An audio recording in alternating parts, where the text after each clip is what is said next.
on sera la tête et non la queue. C'est tous.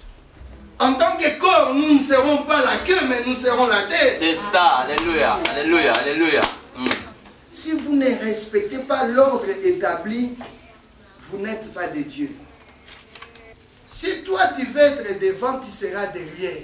Cherche à être derrière. Même les gens là que toi tu es en train d'aider, ils diront, non, toi tu dois être là.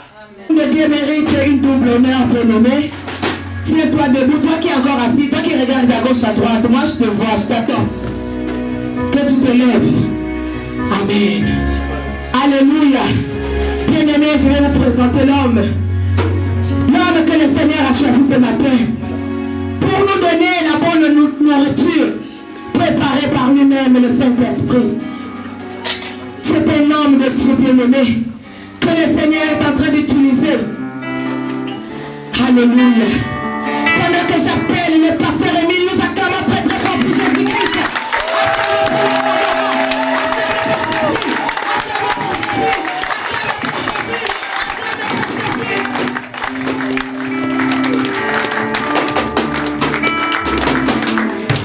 Nous sommes encore debout. Ma vie, en toi je trouve Nous sommes debout le devant notre bonheur. Père. Nos têtes sont courbées. Nous gardons un peu de silence devant sa face. Réalisons sa bonté, sa grandeur, son amour, tout ce qu'il peut faire dans nos vies.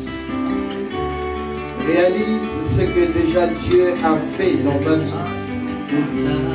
Réalise de grandes et de bonnes choses que le Seigneur pourra faire dans ta vie, dans l'avenir. Aujourd'hui encore, il est juste et bon que tu puisses lui accorder toute la place. Cet après-midi, bien-aimé, si tu crois à sa gloire, si tu crois à sa grâce, tu verras beaucoup de choses évoluer dans ta vie.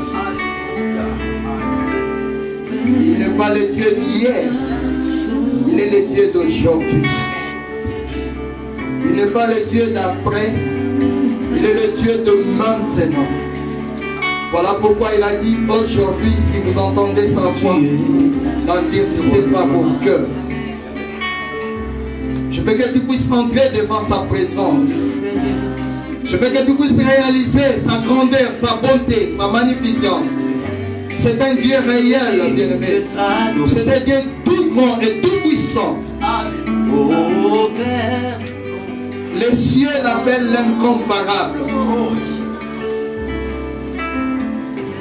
Tous ceux qui ont expérimenté son amour ont compris qu'il était tout grand. Pierre a dit, éloigne-toi de moi, Seigneur, je ne suis pas comme toi. Oh Dieu.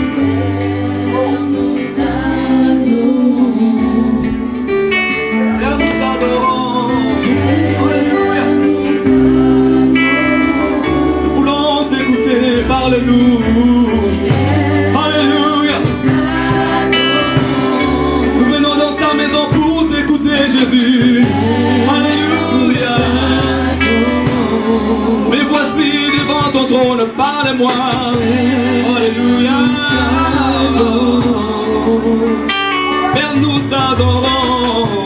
Ce matin, parle-moi. Alléluia. Père, nous t'adorons. Alléluia. Nous t'adorons. Père, nous t'adorons.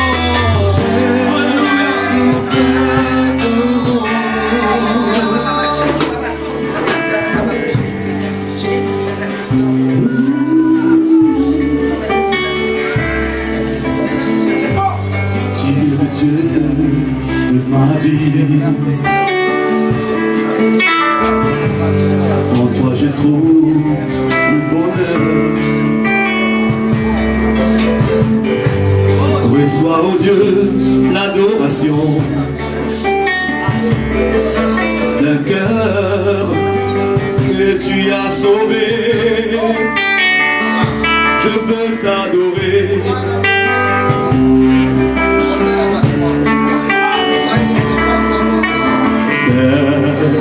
nous t'adorons. Nous t'adorons. Nous t'adorons. Oh Père, nous t'adorons. Père, nous t'adorons. Alléluia, nous t'adorons. Père, nous t'adorons. Alléluia,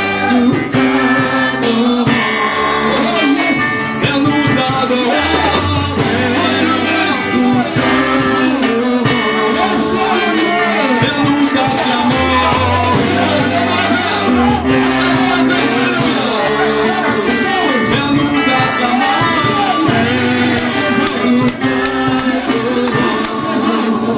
Merci Seigneur. Merci Seigneur pour ta présence. Je bénis, je salue ta présence au milieu de ton peuple. Un peuple qui a abandonné sa maison. Un peuple qui a renoncé à ses courses pour venir t'exalter, te magnifier, te rendre culte.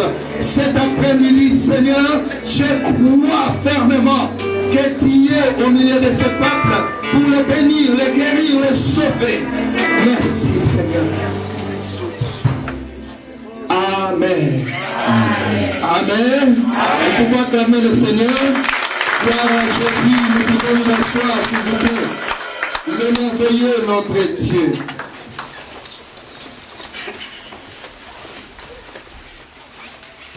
Nous voulons lire quelques 2-3 passages dans la Bible et voir ce que le Seigneur voudra nous inspirer pour nous aider à grandir dans notre marche spirituelle. La parole est très importante, vous savez, parce que la Bible dit qu'au commencement était la parole. Rien de ce qui existe n'a été fait sans cette parole. C'est par elle et pour elle que le monde a été créé. Et c'est à cause de cette parole que toi aussi tu as été créé. Amen, amen. Dans le livre de Genèse, au chapitre 3, je lis à partir du 11e verset. La Bible dit ceci. L'Éternel Dieu dit, qui t'a appris que tu es nu? Est-ce que tu as mangé de l'arbre dont je t'avais défendu de manger? L'homme répondit, c'est la femme que tu as mise auprès de moi qui m'a donné de l'arbre et j'en ai mangé. Alors l'Éternel Dieu dit à la femme, pourquoi as-tu fait cela? La femme répondit, le serpent m'a induit en erreur et j'en ai mangé. L'Éternel Dieu dit au serpent, puisque tu as fait cela, tu seras maudit entre tous les bétails et tous les animaux de la campagne. Tu marcheras sur ton ventre et tu mangeras de la poussière tous les jours de ta vie. Je mettrai inimitié entre toi et la femme, entre ta descendance et sa descendance. Celle-ci t'écrasera la tête et tu lui écraseras les talons. Il dit à la femme, je rendrai tes grossesses très pénibles. C'est avec peine que tu accoucheras. Tes désirs se porteront vers ton mari, mais il dominera sur toi. Il dit à l'homme, parce que tu as écouté la voix de ta femme et que tu as mangé de l'arbre dont je t'avais défendu de manger, le sol sera maudit à cause de toi.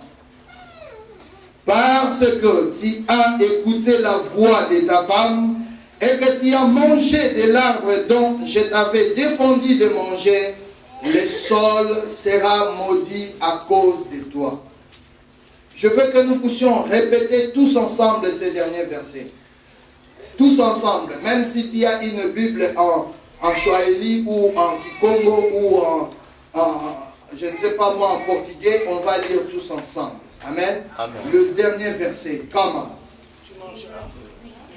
Parce que Puisque tu as écouté la voix de ta femme et tu as mangé la viande. Et le sol sera maudit à cause de toi. Amen. Amen. Bien-aimé dans le Seigneur, le message que le Saint-Esprit m'a donné pour toi cet après-midi, c'est celui-là. Tu devras d'abord réaliser que toi, tu n'es pas maudit. Alléluia. Amen. Dis à celui qui est à côté de toi, tu n'es pas maudit. Tu n'es pas maudit. La Bible dit, tu n'iras pas avec ces gens-là. Souvenez-vous de l'histoire de Balaam. Tu ne maudiras pas ce peuple, parce que moi je l'ai béni.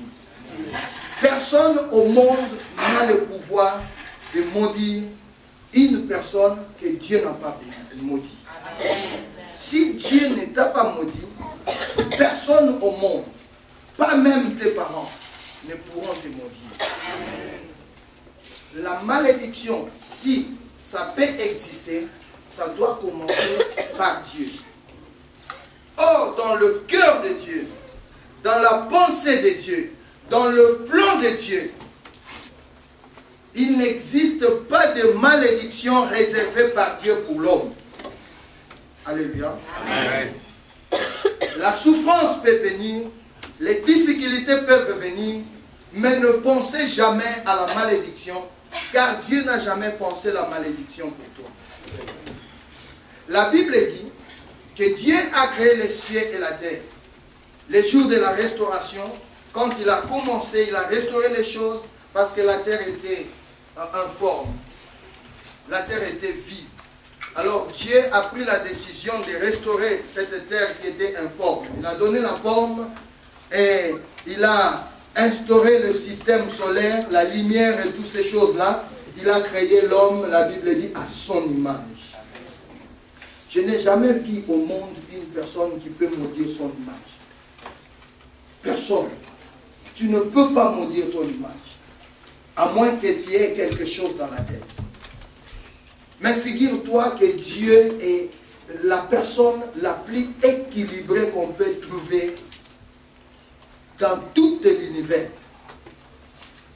Alléluia. Amen. Dieu a créé l'homme à son image et l'a mis dans les jardins. Nous connaissons cette histoire, même quand on était encore de l'autre côté dans l'église traditionnelle, on nous parlait de cette histoire. Adam et Ève. Le serpent qui était dans les jardins, le plus rusé de tous les animaux qui étaient dans les jardins, viendra tromper Ève et Ève va se permettre d'aller prendre le fruit qui était au milieu du jardin, le fruit que Dieu avait interdit, et il va manger. Quand elle va manger, elle va trouver que c'était bon, elle va apporter un autre fruit à son mari. Son mari aussi va manger. Et Dieu n'a pas apprécié. Alléluia. Amen. Suivez-moi très bien. Je veux que tu puisses me suivre très bien afin que tu puisses recevoir quelque chose. Le résultat de ce que nous cherchons dépend de la connaissance. La Bible dit, mon peuple périt par manque de connaissance. Si tu n'as pas de connaissance, tu vas droit à ta perte. Mais si tu as la connaissance, tu vas droit au salut. Amen. Le frère Lokwa nous a parlé de la foi dans l'une de ses chansons. Dans l'une de ses chansons. Qu'est-ce qu'il a dit? Il a dit, sans la foi, personne ne peut plaire à Dieu. Or, on ne peut pas avoir la foi si on n'a pas la connaissance. Parce que la foi vient de la connaissance. Alléluia. Amen. Nous sommes en France. Si vous allez devant les juges, dans des tribunaux, on vous interroge sur certains faits. la décision du juge dépendra de la façon dont vous vous êtes défendu. Or, la façon dont vous devriez vous défendre dépendra aussi de votre connaissance par rapport à la loi. Amen, amen. Deux personnes peuvent solliciter quelque chose, mais celui qui connaît ses droits, c'est celui-là qui va réussir. Si tu ne connais pas tes droits ici en Europe, il n'y a personne qui va plaider à ta place. Alléluia. Tu dois parler selon ce que toi tu connais. Et ce que tu connais, si cela est juste, on te justifie. Si cela est fausse, on dit que non, monsieur, tu as tort. Et devant Dieu aussi, c'est comme ça. Dans le monde spirituel, c'est comme ça. C'est pourquoi le message d'aujourd'hui, je ne serai pas très long, mais je serai costaud. Alléluia. C'est un message qui devrait être un enseignement, mais le Seigneur nous fait grâce d'avoir ces messages par la prédication. Ça va nous aider, ça va t'aider. Dis à celui qui est à côté de toi, fais attention, ça va t'aider. Fais attention, ça va t'aider. Dieu a placé l'homme dans le jardin. L'homme a désobéi. La femme a désobéi. Dieu n'a pas apprécié. Mais à ma grande surprise, Dieu commence d'abord par poser la question à l'homme, parce que Dieu respecte l'hiérarchie. Vous savez, si vous ne respectez pas l'ordre établi, vous n'êtes pas de Dieu. Dieu respecte l'hiérarchie. Dans le monde divin, dans le camp de Dieu, il y a l'ordre. Là où il y a le désordre, là où il y a l'anarchie, il n'y a pas l'Esprit de Dieu. Amen. Alléluia. Amen. Là où je suis pasteur. Je suis pasteur dans l'armée de victoire. Je suis pasteur dans la mission mondiale message de vie. Mais je ne suis pas responsable du paroisse de Paris. Amen. Alléluia. Amen. Même quand je suis pasteur, quand je viens ici à Paris, je dois d'abord voir le pasteur qui est établi ici à Paris. C'est à elle maintenant de me dire, bon, pasteur, tu peux travailler.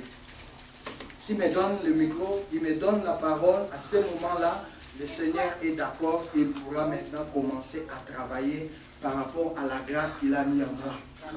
Mais je ne peux pas venir et dire, mais non, vous me connaissez, je suis pasteur, bon, je vais prêcher aujourd'hui. Ça ne marche pas comme ça.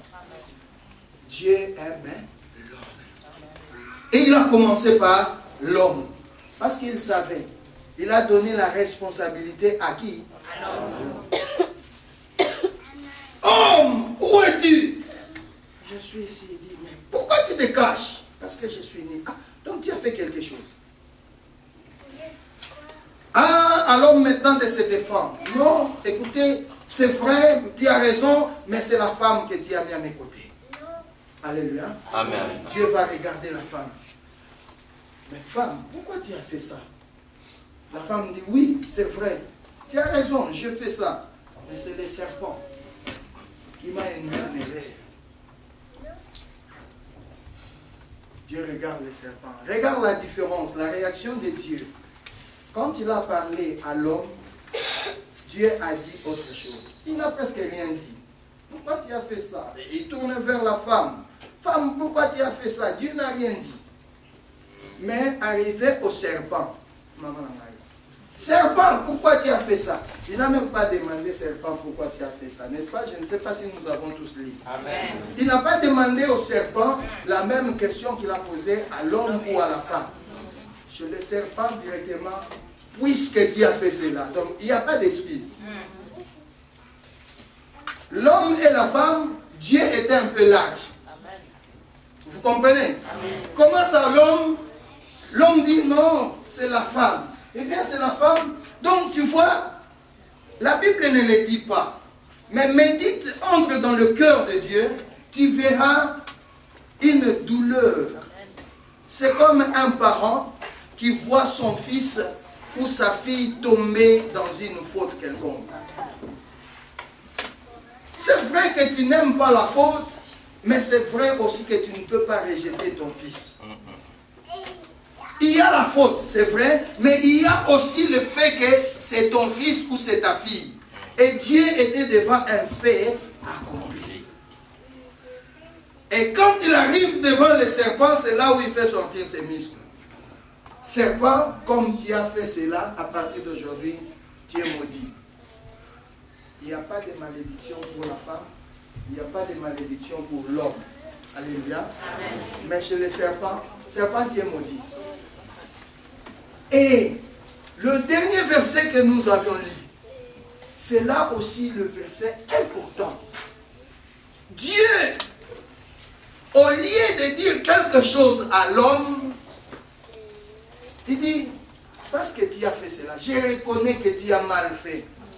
Mais à cause de cela, les sols, Dieu va maintenant,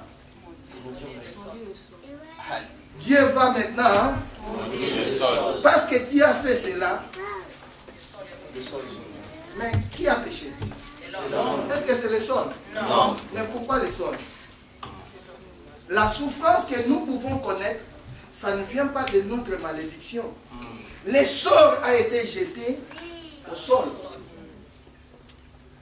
Dieu a voulu épargner la race humaine. Ce n'est pas toi qui as été maudit par Dieu, mais c'est le sol qui a été maudit. Bien-aimé, tu as de la valeur de Dieu. Amen. Malgré la Alléluia. faute que tu as fait, Dieu a regardé.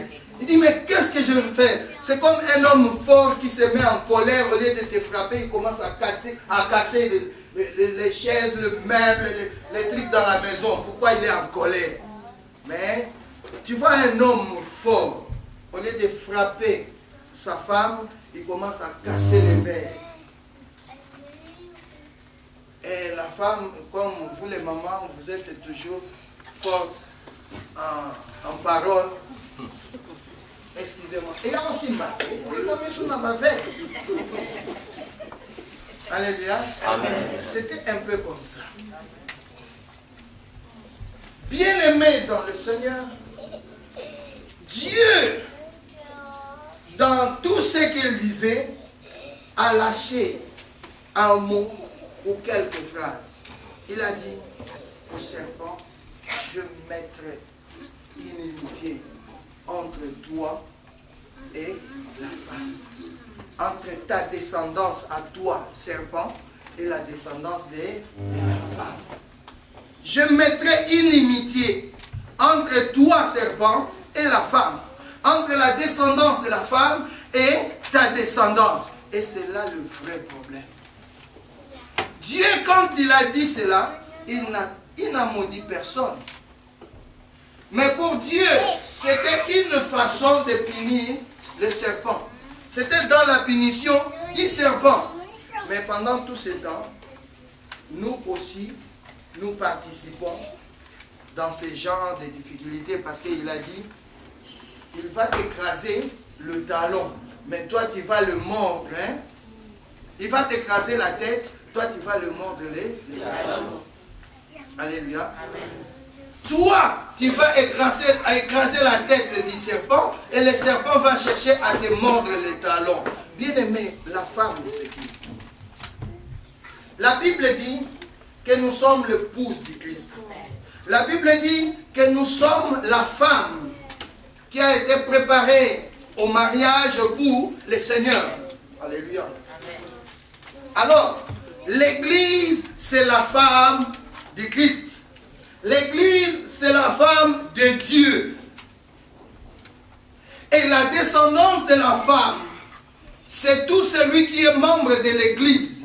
C'est celui qui sort de l'Église. Les enfants de l'Église, c'est toi et moi. Alléluia. Et il y a une inimitié entre nous qui sommes de l'Église, les enfants de l'Église et la descendance du serpent. La descendance du serpent, c'est qui? C'est tout celui qui ne veut pas croire au Seigneur. Ce sont des incrédules, ce sont des païens, ce sont des magiciens, ce sont des féticheurs, ce sont des sorciers. Tous ces gens-là font partie de la race, de la descendance du serpent.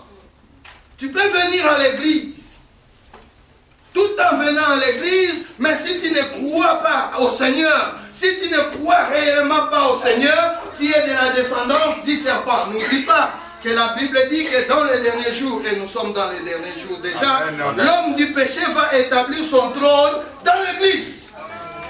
Alléluia. Amen. C'est-à-dire, il y aura de la race, de la descendance du serpent qui vont entrer dans nos églises. Ce n'est pas pour fêter avec nous. Ce n'est pas pour venir se réjouir avec nous. Mais c'est tout simplement pour chercher à nous mordre les talons. Alléluia. Alléluia. Amen. La descendance du serpent est une réalité. Mais la descendance de la femme aussi est une réalité. Chacun de nous, là où tu es, tu peux savoir de quel côté ou dans quel camp tu es. Alléluia. Alléluia. Amen. Chacun connaît son camp. Même si on ne te le dit pas, même si on ne te voit pas, mais tu connais l'état de ton cœur. Tu connais ton esprit, tu connais ton camp. Tout celui qui appartient au Seigneur est de la descendance de la femme. Amen. Alléluia. Amen.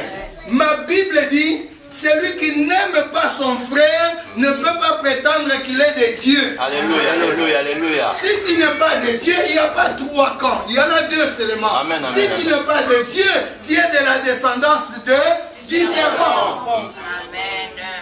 Alléluia. Amen. Bien-aimés dans le Seigneur, nous vivons dans un monde compliqué. Nous avons deux mondes dans un même espace.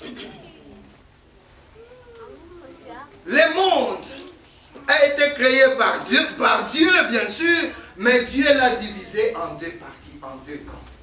Le camp du diable et le camp de Christ. Amen. Nous allons tous dans le même marché. Nous prenons tous les mêmes trains.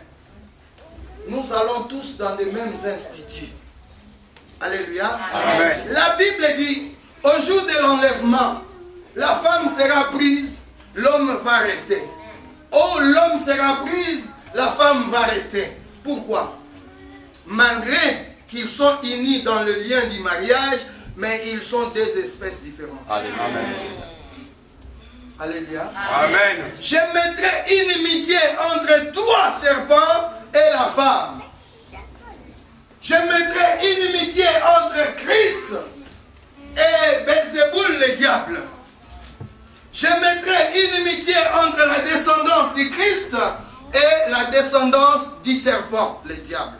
La Bible l'appelle le serpent ancien, n'est-ce pas? Amen. C'est lui, le diable, qui a trompé Adam et Ève dans le jardin d'Éden. Et Dieu a dit que toi, tu vas faire quoi? Tu vas écraser sa tête. Mais Dieu a permis à ces serpents de te mordre les talons.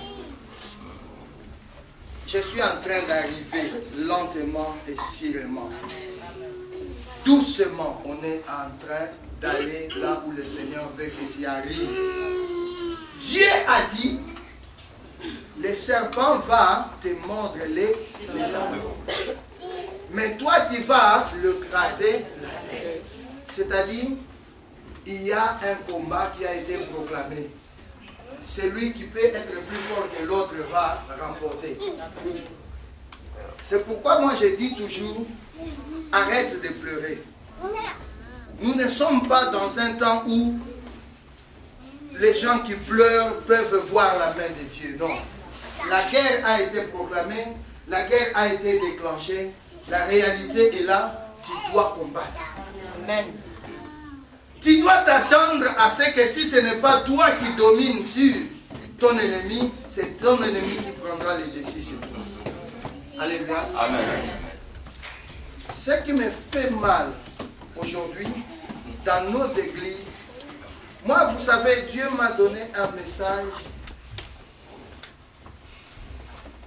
de susciter la confiance de Dieu dans les cœurs des gens. Amen. Mais ce qui me fait mal est que les gens aujourd'hui prennent le message pour essayer de dominer sur les autres frères. Non. Dieu ne veut pas que tu puisses dominer sur tes frères à toi. Amen.